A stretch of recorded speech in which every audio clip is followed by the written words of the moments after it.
ఈ 4.5 సంవత్సరాల నుంచి ప్రజలు పడినటువంటి కష్టాలు బహుశా ఈ ఆంధ్రప్రదేశ్ ఏర్పడిన తర్వాత ఈ 60-70 సంవత్సరాల్లో ఎప్పుడు కూడా ఇంత కష్టం ఎప్పుడు పడలేదు.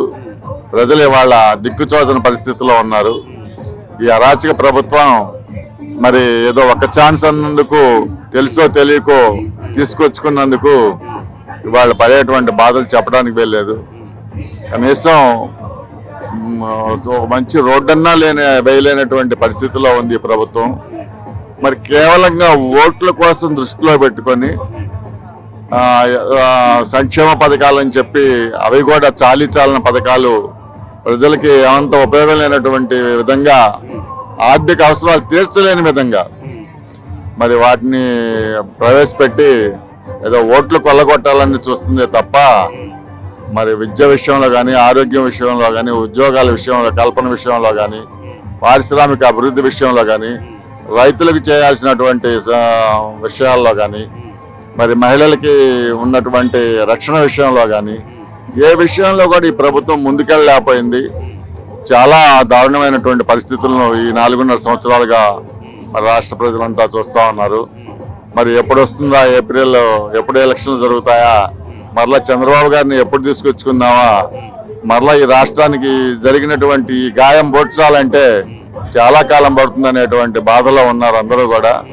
మరి మళ్ళీ ఆ దేవుడి కనికరించి మళ్ళీ చంద్రబాబు గారిని మళ్ళీ ముఖ్యమంత్రిగా ఈ రాష్ట్ర ప్రజలకి అవకాశం ఇస్తే తప్పకుండా మళ్ళీ ఈ ఆంధ్ర రాష్ట్రాన్ని ప్రపంచ పటంలో తీసుకెళ్లేదానికి ఆయన అహర్నిశలు శాయశక్తుల కృషి చేస్తాడు. పసిపిల్లగాళ్ళ లాంటి దేవుడు లాంటి మనిషి ఆయన.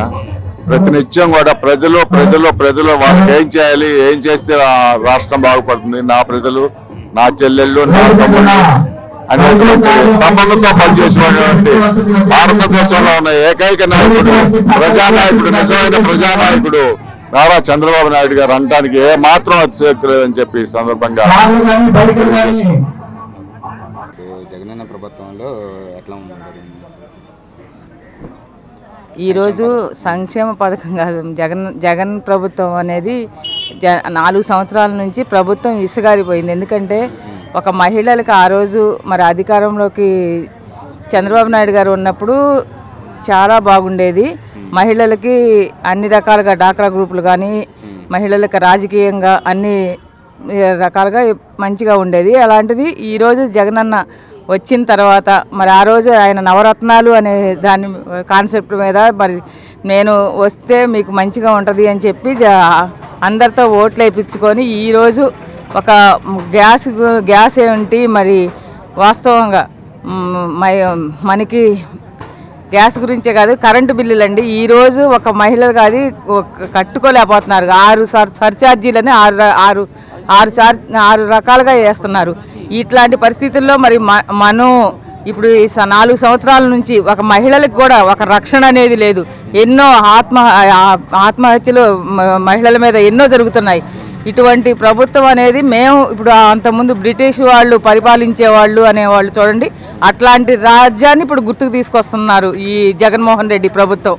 మరి ఈరోజు మహిళలను గౌరవించారు అని చెప్తున్నారు. వాస్తవంగా మీరందరూ చూడండి, తన ఇంట్లోనే తన తల్లిని, చెల్లిని, అమ్మని కూడా ఎంత బాగా చేస్తుంటే ఇవాళ సొంత చెల్లే పార్టీ మరి తప్పే ఉంది, తనొక పార్టీ అతను ఒక పార్టీ, ఆయన కోసం తిరిగింది.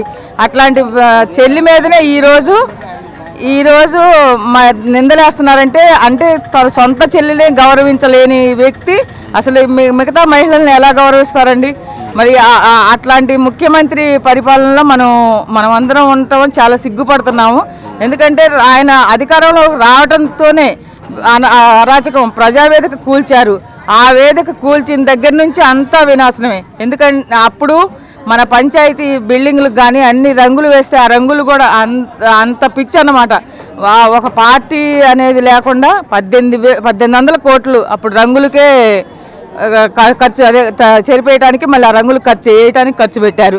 అట్లాంటి ప్రభుత్వ సొమ్మును కూడా మరి ఎన్ని రకాలుగా ఇవాళ ఒకటనేది కాదండి, మొత్తం వినాశనం దగ్గర నుంచి మళ్ళీ మహిళలకి మరి గ్యాస్ ఇస్తానని చెప్పారు. మరి ఇప్పటి 1000 రూపాయలు పెట్టి మనం గ్యాస్ కొనుక్కుంటున్నాము.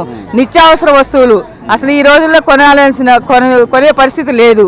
మనం అన్ని రకాలుగా చూసుకుంటున్నాం. ఇవాళ అందరూ పడిగి చేసుకున్న మహిళలు మనం ఏదైనా చేసుకోవాలన్నా కూడా మరి ఆ రోజు ఉసుక దొరికేది. అందరూ ఒక రకం కాదండి. మహిళలు కానీ రైతులు కూడా ఎంతో ఇబ్బంది పడుతున్నారండి. ఎందుకంటే నీళ్లు లేక, వర్షాలు లేక, పంటలు లేక ఇబ్బంది పడుతుంటే మరి అతను అప్పులు తీసుకొచ్చి ఆయన జనానికి ఏదో డబ్బులు వేస్తున్నామని చెబుతున్నారు. కానీ ఆ డబ్బులు మళ్ళీ ఎన్ని రకాలుగా వసూలు చేస్తున్నారో, మన దగ్గర ఉన్న డబ్బుల్ని మళ్ళీ మన దగ్గర ఎన్ని రకాలుగా వసూలు చేస్తున్నారో మనందరికీ తెలుసు. మరి ఇటువంటి ప్రభుత్వాన్ని మరి తొందరగా ఎప్పుడు చంద్రబాబు నాయుడు గారు వస్తారా, మళ్ళీ ఆ రోజు రామరాజ్యం లాంటి చంద్రబాబు పాలన రావాలని ఇక్కడ అందరూ కోరుకుంటున్నారు. ఎందుకంటే ఎప్పుడు ఈ 2 నెలలు ఎప్పుడైపోద్దా అనేది కూడా జనం చూస్తున్నారు. మీ అందరికీ తెలుసు, అన్నా క్యాంటీన్ల కాడి నుంచి ఒక రకంగా అది అసలు అన్నీ చేస్తే ఈరోజు మళ్ళీ చంద్రబాబు నాయుడు గారు అధికారంలో లేకపోయినా కూడా.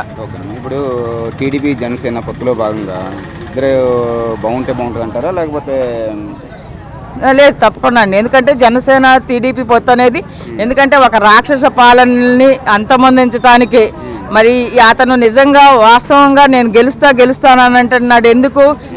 ఇదంతా ఈ డబ్బంతా అక్రమంగా సంపాదించిన డబ్బు ద్వారా, అధికారం ద్వారా, పోలీసు వ్యవస్థ కానివ్వండి, ఏదైనా సరే దౌర్జన్యం చేసి ఒక ఊళ్ళో పోతుంటేనండి జనాన్ని అందరినీ భయం ప్రాంతులు చేస్తున్నారు. ఏజెంట్గా కూడా కూర్చోలేని పరిస్థితి చేయాలని చూస్తున్నారు. అందుకే అక్రమ కేసులు ఎంతమంది మీద పెట్టారండి? ఇప్పుడు అక్రమ కేసులు పెట్టి ఓటింగ్ సరిగా జరగనివ్వడు.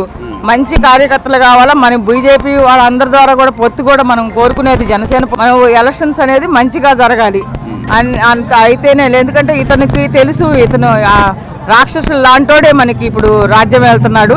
మరి అతని రాక్షసుల నుంచి మనకు గవర్నమెంట్ని కాపాడుకోవాలంటే, మంచి పరిపాలన తీసుకురావాలంటే మనం అందరం కష్టపడి ఒక్కరోజు కూడా ఇది చేయకుండా మళ్ళీ పరిపాలన తీసుకోవాలని కోరుకుంటూ సెలవు తీసుకుంటాం.